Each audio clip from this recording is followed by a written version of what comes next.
Take 2. Okay. So, guys, ito nag-test tayo ng sorry. Nag-set up tayo ng unit, pina-set up sa atin ni bossing natin. Hindi ko nababanggit yung name. So, shoutout kay bossing kung mapapanood mo to. Ano nga to ulit? Parabellum na P320 na Spectre. So, ito yung pinaka high end nila. Tatlong klase to. Meron ba tayong display nung isa? Color bronze, wala. So, yun. Sinet up natin, nilagay natin ng Romeo 1. Yun yung scope niya. And then, X300 na flashlight or weapon light.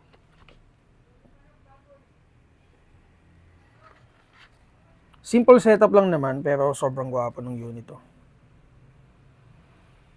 Pogi. And then, guys, magte-test din tayo ng T-Rex Kappa Black.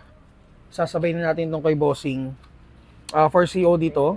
And para doon sa mga subscriber natin, ang price ito is 18.5. Ito, 2.9, and then yung Optic Romeo 1 is 3.5. So for T-Rex Kappa Black, 7 to siya. Pina-COD sa atin ni bossing. And ayun guys, test natin to. I-crown na check natin before natin i-out. By the way, ang magte-test sa atin ngayon, ang ating bisita, si Boss Angel Borgi. Range officer yan mga bossing. Okay, G natin.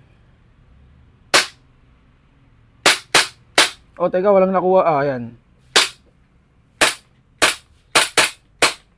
Okay. So, all good yung unit. Okay, clear. And then, punta tayo dito sa T-Rex Kappa Black.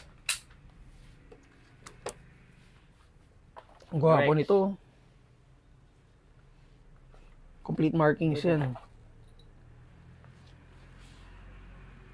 Okay, G. Ito pala. Hindi. Wife niya yung nag-order. Wife niya yung nag-order. Hindi ko na mabanggitin din.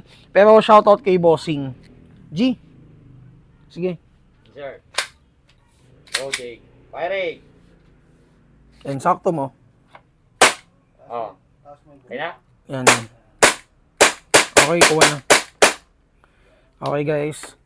Yeah. By the way, itong T-Rex Black is naka-metal slide, metal frame, naka-fiber optic sights front and rear sights, 45 ACP with 28 rounder na magazine.